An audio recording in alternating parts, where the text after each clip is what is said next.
of a moment right now. Since March of last year, the sector has seen a lot of dramatic upheavals following a period in which official unemployment had fallen to historic lows, but as of this week is now at 5.1%. And the sector is now of central importance in supporting individuals both in and out of work, in navigating a labour market that's been turned upside down by COVID-19. Before the pandemic, the vast majority of DWP commissioned employment support contracts were typically focused on those furthest from the labour market, such as the long-term unemployed and people with health conditions. But since then, we've seen a dramatic response and shift in focus to also helping those scores of people who since last March have also found themselves out of work, and helping others to be in a position to get back into work as soon as the economy recovers. The Restart and Kickstart schemes are the centerpieces of the DWP interventions in this area, which we're going to hear about this morning from Ruben and Andrew from the DWP. And then we're going to hear from Victoria and Chantel about how the Kickstart program is playing out in practice and the role housing associations can play in helping people get back to work. So first up, we're going to hear from Ruben Holmes and Andrew Stott from the DWP, respectively. So please take it away. Hello, sorry, I'm just struggling to switch on video. I know, there it is, it's on, yeah. Thanks, Callum. So, yeah, hi, I'm Ruben Holmes. I'm from DWP's Restart policy team. People who made it to the ministerial address will have heard some mention of what DWP is doing to support people back to work in the context of, as Callum said, very significant labour market impacts of COVID-19. And I know, yeah, housing associations and residents have a very strong shared interest in the success of all of these. So good to see so many of you here to hear a bit more about it. I'm going to first, for context, just briefly recap some of the headline measures that have been introduced so far through the Plan for Jobs last summer. Then I should sort of let you know that Andrew and I are specifically kind of leads on Restart and Kickstart rather than all of those other measures. So I'm happy to kind of like see if we can answer questions on some of these other ones that I'll talk about first, but please bear with us if we can't answer the full detail on all of them. Second, I'll talk through some of the key features of Restart in a bit more detail. And then I'll hand over to Andrew Stott, who will give an overview and update on Kickstart. So the Plan for Jobs, this included a number of major measures from across government. The Chancellor announced last summer, prioritising employment broadly, but that included a significant amount of new funding for a number of DWP initiatives that have already gone live in I think all cases. So these included recruiting 13,500 new work coaches to meet a significantly increased demand for Job Centre Plus services. There was £150 million of extra funding for the Flexible Support Fund, which, as lots of you will know, is what job centres use to purchase bespoke local provision and also help people with barriers they can sometimes face when starting work. So paying for clothes or travel costs and things like that while waiting to be paid. This funding will also, though, support DWP's rapid response service, and that's where we try and help employers and employees facing big redundancy events. There's the new jobs finding support service, which is giving short online package of help for newly unemployed people to become familiar with current recruitment practices. Identify transferable skills, develop personalised job finding action plans and understand sector specific approaches. Where there was an expansion of the sector-based work academy programs or SWAPs, which are offering training, work experience, a guaranteed job interview, helping unemployed people pivot into new sectors.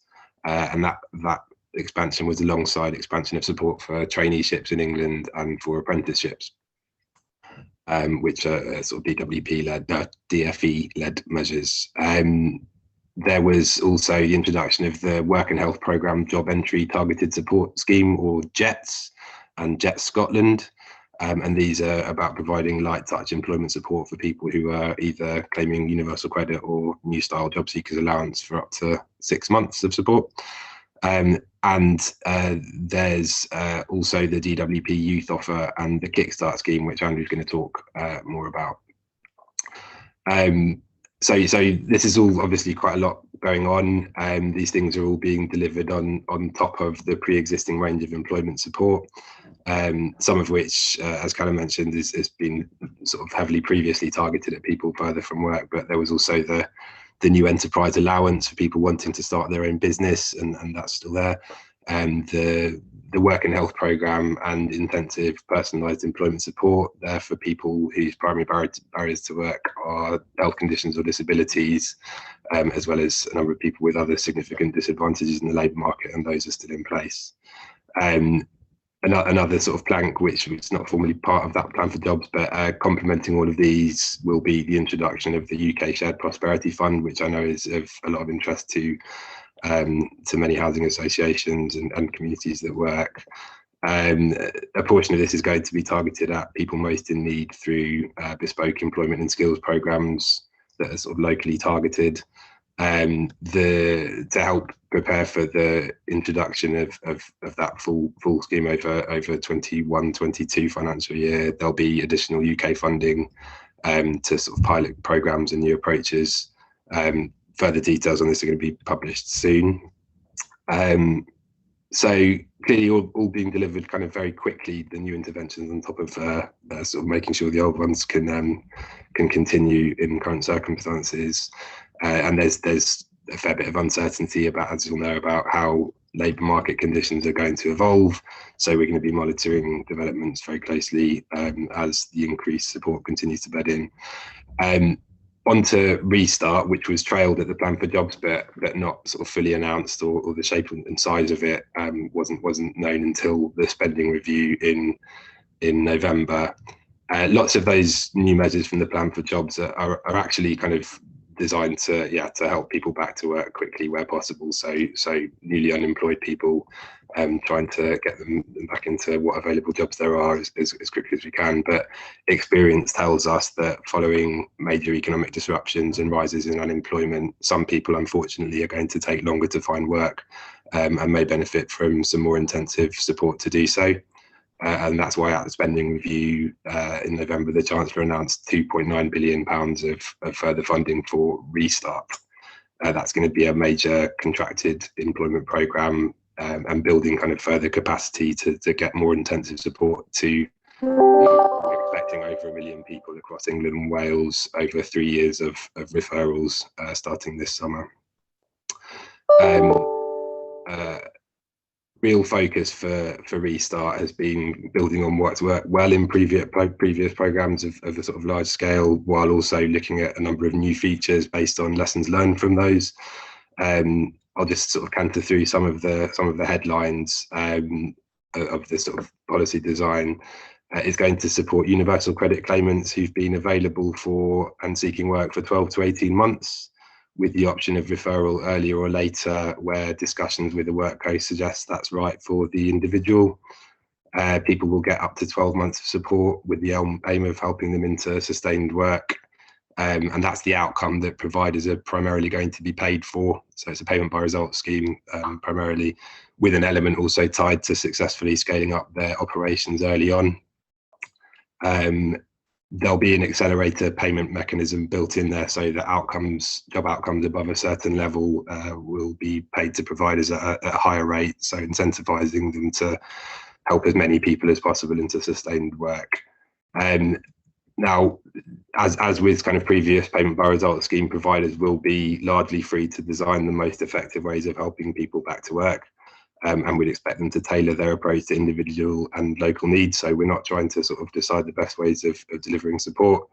But a sort of major development is that there'll be much stronger protections than in some previous payment by results schemes for customer service, not just outcomes. So sort of foremost amongst those, there's going to be more robust contractual customer service standards, excuse me, which will require all providers to offer all participants regular personalised support with at least fortnightly meaningful contact and face-to-face contact at least monthly.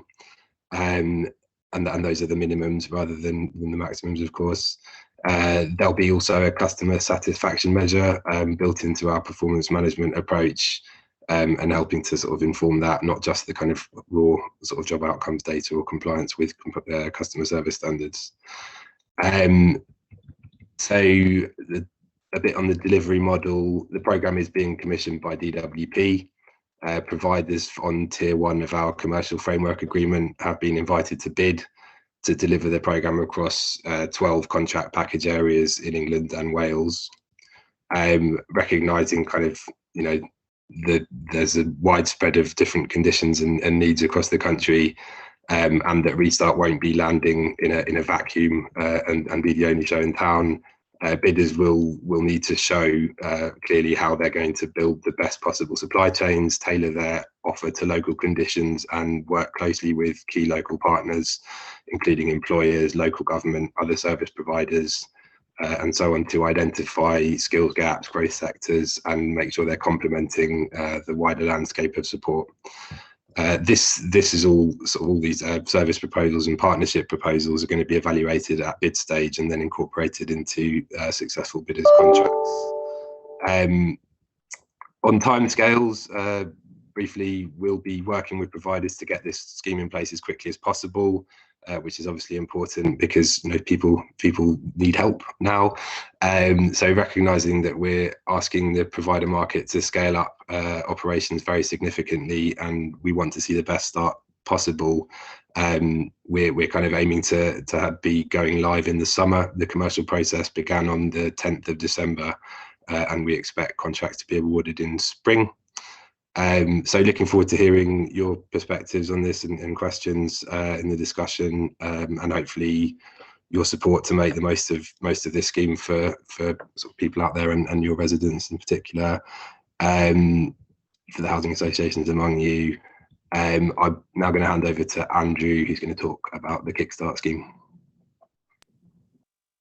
Fabulous, thank you, Ruben, and apologies to all for you having to see my face whilst Ruben's been talking. I've had to come into this Zoom meeting via my own tablet because DWP IT failed me, and I'm afraid the functionality via this tablet has failed me.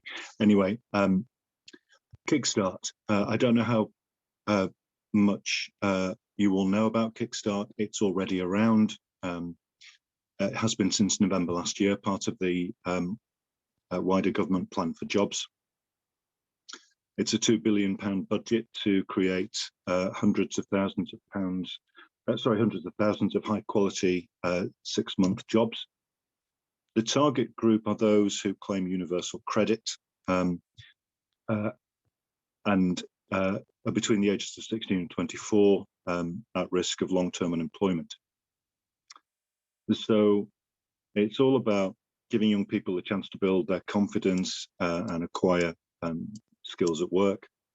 And secondly, to improve their chances after their period in a Kickstart job has finished, to secure long-term work afterwards. The scheme also aims to support businesses by, hopefully enabling them to employ additional workers in what I think you can reliably call these challenging times. A key part of the Kickstart scheme is the wraparound employability support. Not all employers are able to provide this, which is why Kickstart gateway organisations are such an important feature of the scheme. The scheme is intended to run until the end of 2021. So in theory, the final job roles will start in December this year. I think work's ongoing in the background as part of wider government work to look at the future for the scheme. I have no information on that at the moment, but the original intent before we hit the latest round of lockdowns was for the scheme to run until the end of this year. So we have small businesses, we have large employers, we have gateway organisations. So we have a sort of mixed landscape of organisations who've applied to DWP Direct, where they've had 30 or more vacancies. And we also have gateway organisations who've applied to us on behalf of smaller employers. In terms of progress to date, some numbers. Employers have created around 120,000 new jobs for young people. And since November 2020, over 2,000 young people have started their jobs. In terms of the most recent sort of policy changes, the employers told us that the 30 vacancy threshold for direct applications to DWP was unhelpful, and we formed a view that it was unhelpful in allowing some of the smaller organisations who perhaps didn't want to engage with the gateway organisations from coming forward and applying for a grant. So from the 3rd of February this year, we removed this 30 threshold, and we're already seeing feedback in our user research that suggests organisations have welcomed this. Nevertheless, gateways remain an important part of the scheme. They have connections to the local community, local business community, and continue to spread the message about Kickstart and offer that vital role in supporting young people who've successfully managed to find themselves Kickstart jobs. We have over 700 gateway organisations approved across the country. These cover pretty much all geographies and the majority, if not all, sectors. And although applications for new gateways closed on the 28th of January this year, where we identify significant geographical or sectoral gaps, it's entirely possible that we may seek further applications in due course. And that's probably my 5 minutes. And so I'll hand back to the chair for the next part.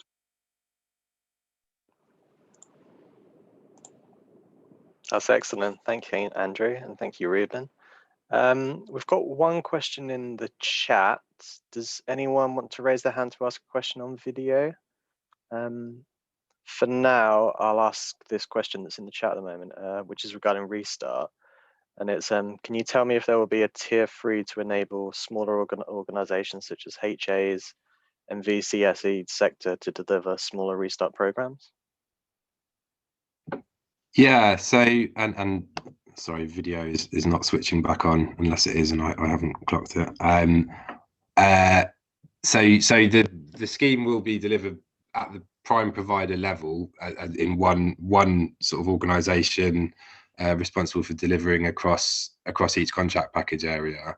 They will be assembling supply chains, and lots of them will be sort of actively, or in fact, all bidders I expect will be actively exploring what the right kind of supply chain arrangements would be in their area. So, with the commercial process underway, I guess now is the sort of the time to sort of put forward services and approach potential bidders about that sort of thing.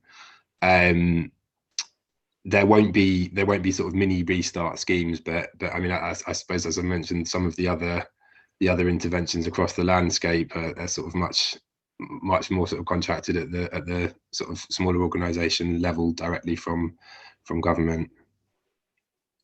I hope that's clear. That's great. Thanks, Ruben. I'm not seeing any more questions or hands up unless something's gone amiss, but I don't think so. No, it looks like we're clear. That's great. Well, we're on time. So if I could pass now over to Chantel Hampton and Victoria Whittle from Clarion Futures. Lovely. Let me just share my slides. Great. Hi. Well, excellent. Well, we're sharing the slides. Just introduce myself. I'm Victoria Whittle. I'm Head of Jobs and Training at Clarion Futures, and Clarion Futures is the charitable foundation of Clarion Housing Group. I manage a national team, so a number of teams, who provide support and training and advice to our residents and wider customers who are interested in employment or further training. And a lot of the work we do in partnership, because we feel that in terms of the reach and in terms of the value and holistic approach and support for the customers, that's the best way forward. So we work with internal partners. So there are other parts of Clarion Futures, which is our money and digital team, which play quite a crucial role in terms of supporting our customers, as well as our communities team that works specifically with young people. And so, as I said, we provide a holistic approach to employment and training, and we look to move people into sustainable employment where we can.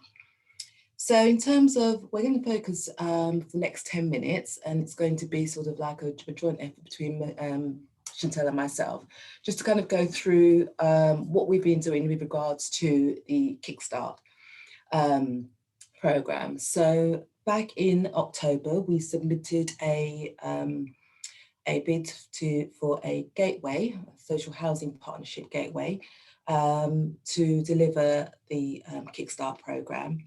And we received approval of that bid in January of this year.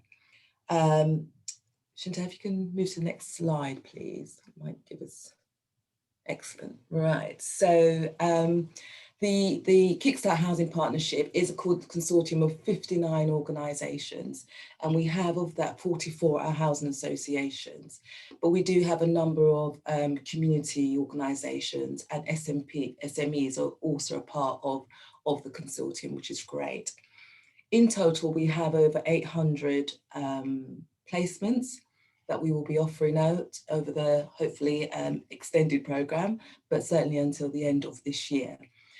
300 of those placements are internal to Clarion, so we're quite excited about that. The fact that we've managed to kind of engage so many of our internal teams in this scheme.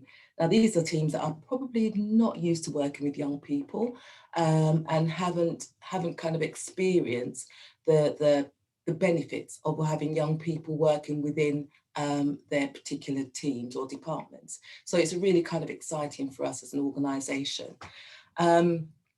So we have, as part of the partnership and the number of placements, we've secured around 6 million in government funding. And as I say, we hope to be able to kind of deliver all of our 800 plus placements by the end of the year.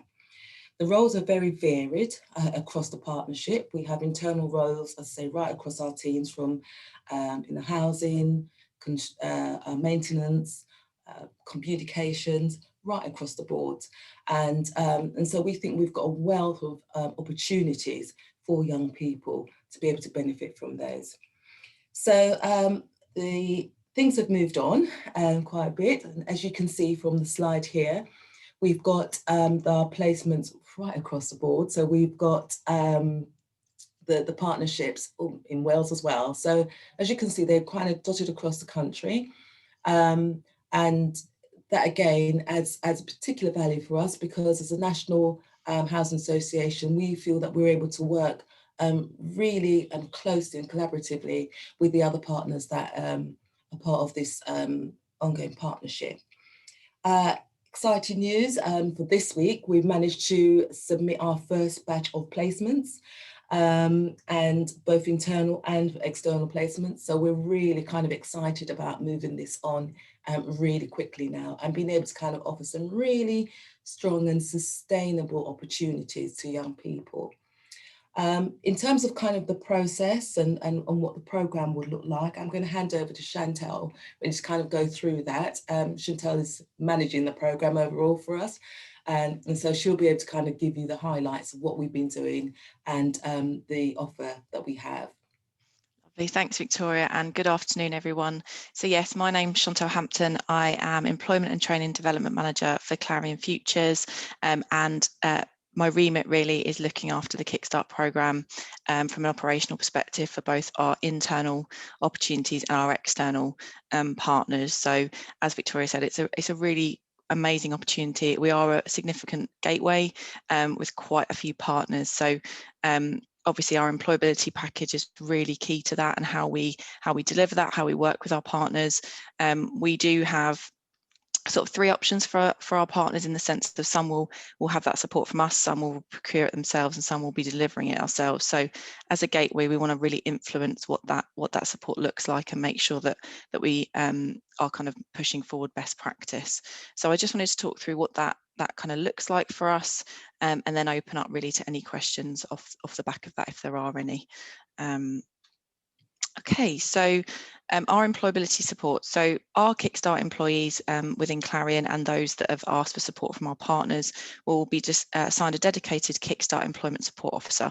So for us, an employment support officer is someone that is from a employability background, employability practitioner, for want of a better term. And once they start their placement, those employees will attend an initial welcome to Kickstart webinar, where the next steps will be laid out for all of them around what to expect for their 6 months from an employability and support aspect.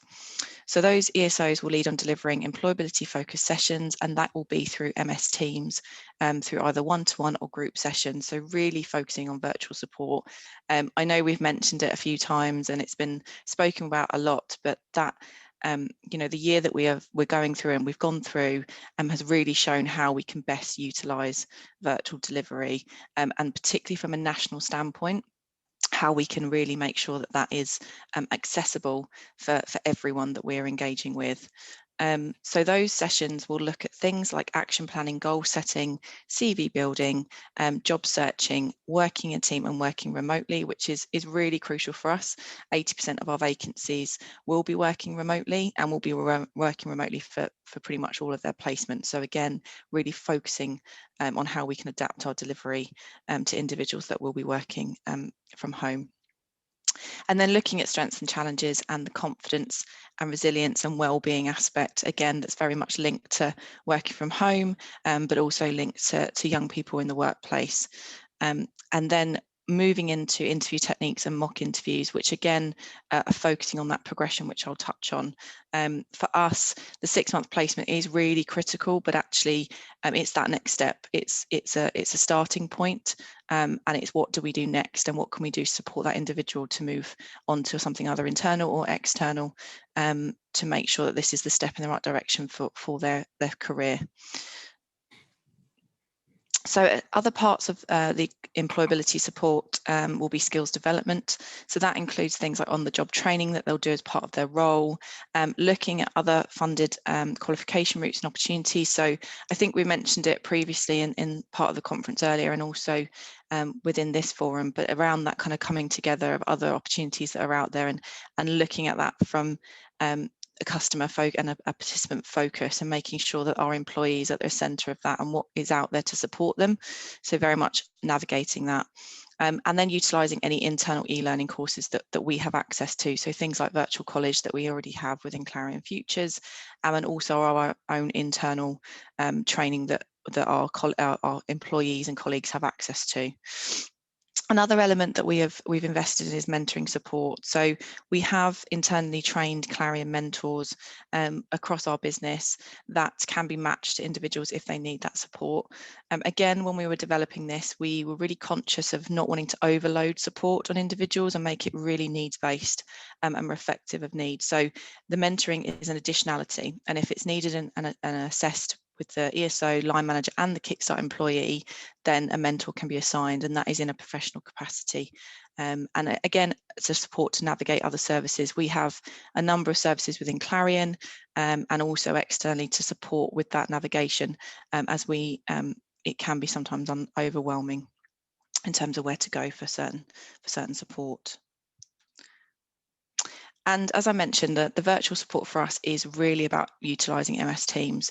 Obviously, there's other platforms available, and we're using Zoom today, but for us, we've really, over the last year, really got to grips with MS Teams and how we can really utilise it in our virtual delivery. Through jobs and training, and through Clarion Futures and Clarion as a business, we have been utilising it around our staff engagement and around our delivery. So it just made sense, that natural transition to really focus that for Kickstart. So it will be utilising groups, teams and channels for both the employees and the line managers. So again, really conscious of email traffic. And I'm sure we've all found that our emails have gone through the roof since being kind of working remotely, and how much we are engaging with each other through emails as well. So really trying to use Teams to minimise that. Looking at scheduled webinars. So we do monthly webinars with our managers and our external partners as well, to make sure they have relevant updates. It's an open forum for questions and that virtual networking, which again, providing a national service is difficult to encourage that networking across managers and employees when you are not necessarily always in the offices all the time, etc. And when our first placements come on board, they will have access to exactly the same webinars, and their employability provision will also be through group and one-to-one based webinars. We will have breakout groups to encourage and maximise Kickstart employee networking. So similar to today and how we've got the breakout room, we've all been, I'm sure, utilising breakout rooms since we've sort of been in this setting. And again, it's how we've been developing that and how to make sure they're interactive and make sure that they're actually supportive mechanisms. Using as I mentioned, the kind of monthly webinars with partners and again, sharing that best practice actually. That's something that's come out and we've had queries around from outside of the gateway and for other gateways as well around how we can share best practice amongst the community and how we can do that virtually. So again, it's utilising these tools to make sure that we are doing that for both our employees, but also from a gateway perspective in that interaction with both DWP and our peers essentially. Virtual workbooks and takeaways. So again, how can we make our workbooks really interactive and working with our employees to shape that? So whilst our provision is in place and will continue to move, it's utilising that feedback, how we can use smart surveys and that feedback to really shape our delivery, and not just for Kickstart. And again, it's feeding back into the business and how it can shape our recruitment processes for young people, but just in general as well. So very much a responsive programme. And as I said, it's national one-to-one support from both Mentor and Kickstart. So again, having that virtual offer makes that possible and makes it far more reaching than it would have been without the technology in place. As I mentioned before, we have e-learning, we have existing material and e-learning platforms that are very vast. We have virtual college, and we also have access through some of our social impact work and social value work to other internal e-learning. And again, that's something that we can develop as we move through it, and we can be responsive to demand. And then we have, as Victoria mentioned, within Clarion Futures, we have money guidance, we have digital inclusion, and we have communities. So we have different teams within our Clarion Futures arm of the business that can really support and enhance our offer, particularly from digital screening. So where we've talked about digital inclusion being so critical. Often we have found in other programs that we run that where individuals find that will state they have high digital skills, that actually that isn't always the case, and it's around how can we screen that from an early stage and how can we work with our colleagues in the business to do that. Similar with money advice and money guidance, again it's ensuring that we have the toolkits in place to enhance our offer and making sure that we know where individuals go to, and if they are dealing with consumer debt, if we have, say, graduates coming through that have experienced consumer debt, or individuals that have payday loans, etc., it's understanding what that looks like and where that support, it doesn't end with us, it's where we go for that support, whether it's internal or external. So bringing our groups together and kind of having that golden thread link is so critical, and really the virtual world is kind of really propelling that for us from a business point of view, because it's so much more accessible for us now to have those conversations and to facilitate it. As I mentioned, progression for us is really key. So as that 6-month placement progresses, thoughts will always turn to what happens next for our Kickstarters, and anyone that's involved in the Kickstart team, I'm sure will be having exactly the same thoughts at the moment. And it's around how we can support those individuals. So for us, the ESO and the wider Kickstart team will be working with Kickstart employees to prepare them for those next steps. We have Groups, again, we have teams within Clarion Futures, our employer opportunities and our apprenticeship opportunities teams that are established teams, national teams that are engaging with employers externally and with our internal opportunities as well, to facilitate and to account manage those opportunities. And they'll be working with our ESOs to ensure that CVs are up to date and that they provide that job brokerage, that they help them with applying for relevant internal and external roles. And again, it's looking at kind of weaving in with our recruitment process now and how we can tap into that for our Kickstart individuals and positively link them together with, you know, roles that could be apprenticeships, roles that are coming up and having early sight of that. So again, it's working with our different teams within the business. Applying for apprenticeships was absolutely key. And then exploring other progression routes, so further education and other work placements as well. And that is really, as I said, from month 4 onwards is a real focus, so that as we're moving into the end phase of the placement, that individuals are having a positive progression. And that is everything from me in terms of overview from the employability side. I will stop sharing my screen now, and then if there's any questions, we can answer. That's great. Thanks, Chantal, and thanks, Victoria, so much for that. It's great to hear more about the policy side of it from Andrew and Ruben, and then see how Kickstart's really reacting on the ground through your stuff. I had a quick message just to abuse my position as chair. In terms of, do you see any distinct advantages from a digital approach that, you know, are kind of silver linings to the current situation, in terms of, like you were saying, that about making workbooks interactive and things like that and being more accessible? Yeah, absolutely. Yeah, I think that hits the nail on the head. Really, it is a lot more accessible, particularly from a national provider or a national provision, but actually from a local perspective as well. I think you can never take away face-to-face interaction and those, whether it's from an employee interaction or whether it's from a stakeholder interaction. I think they're always going to be critical, and it is that balance. But I think for us, it's making sure that we are utilising virtual delivery to the best of our ability to make sure that we have that scope, and it's consistent as well. So the offer is consistent, and it remains the same for everyone that comes through. And that's for us what virtual delivery really does have. It is a silver lining for that, and particularly as well engaging with our line managers. We said previously with so many line managers and external partners, prior to this, how we would have possibly done that would have been very different. And again, it's that consistency and time management. It has massively reduced that, and to have a virtual space such as Teams and others available to have kind of a live discussion and it's open all the time, and resources are live and can be updated regularly. It's just, yeah, it's something that if we didn't have that or weren't necessarily utilising it, I think would be a very different offer. Well, it's good to hear there are some good things that have come out of Yes, no, this. there definitely is. I think, yeah, I'm looking forward to obviously having a balance, a blended offer, but it certainly has, I think, for many companies, I'm sure everyone feels the same, as it's kind of propelled a lot of thoughts around that digital age and how we can embrace it. It's kind of made us think sooner about how we do that, and embrace technology, really, which for this is brilliant.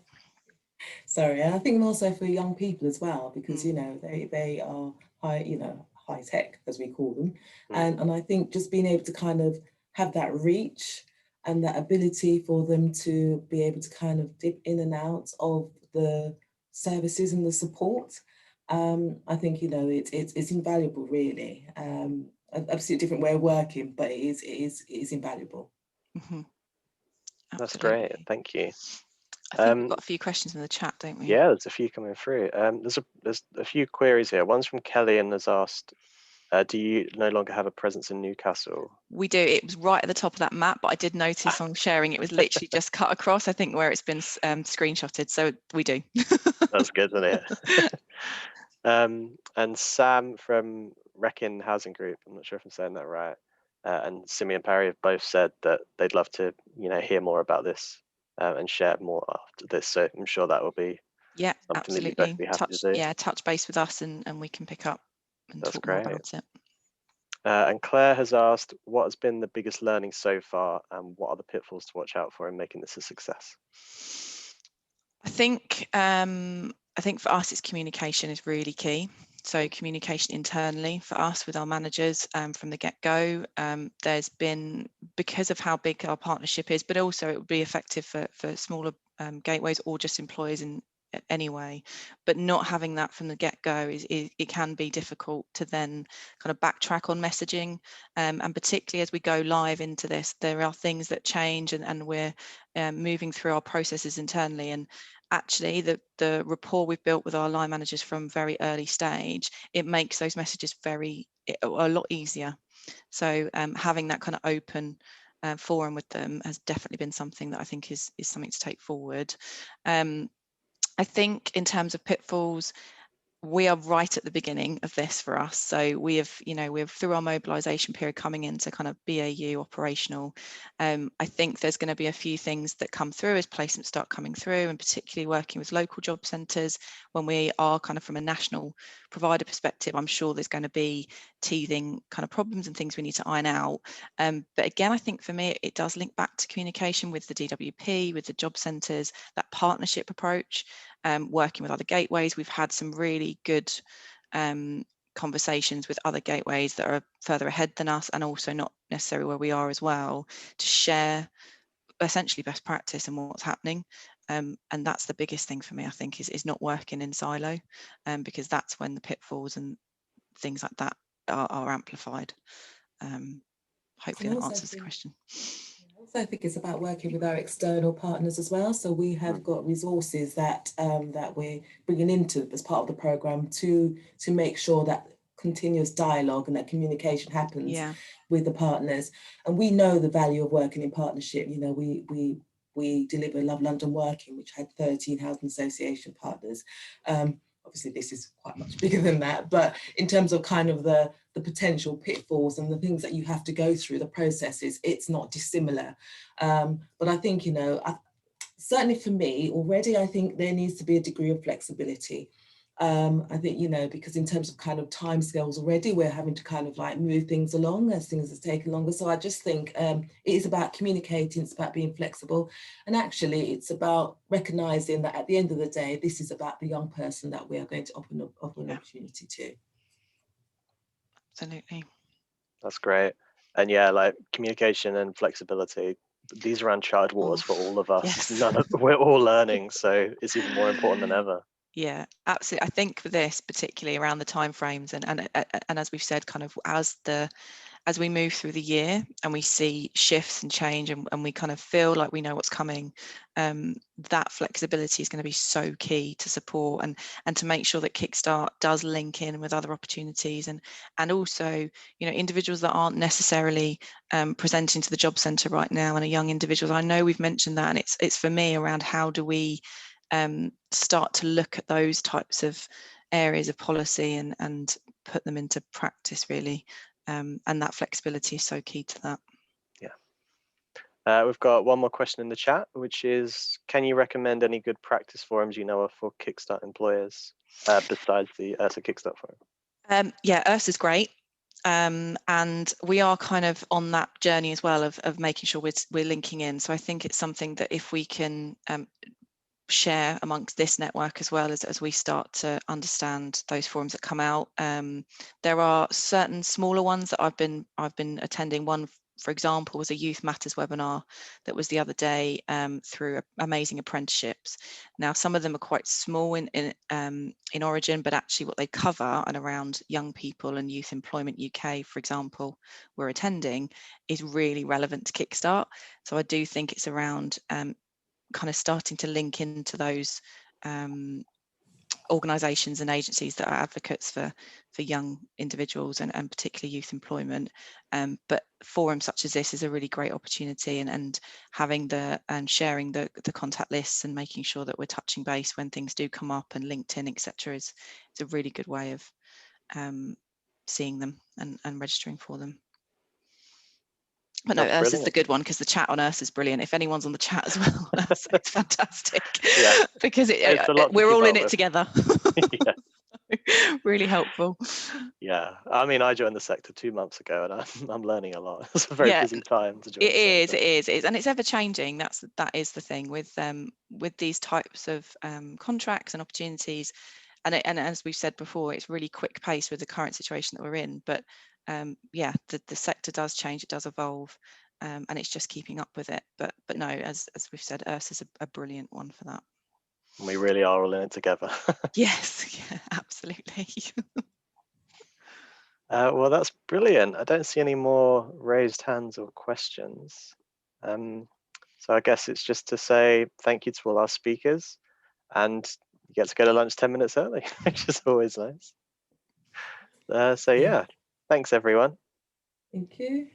Thank you. Thanks, Andrew. Thanks, everyone. Thank you. Thank you very much. Good stuff. Thank you. That was great. No problem. Cheers. Thanks. Thanks.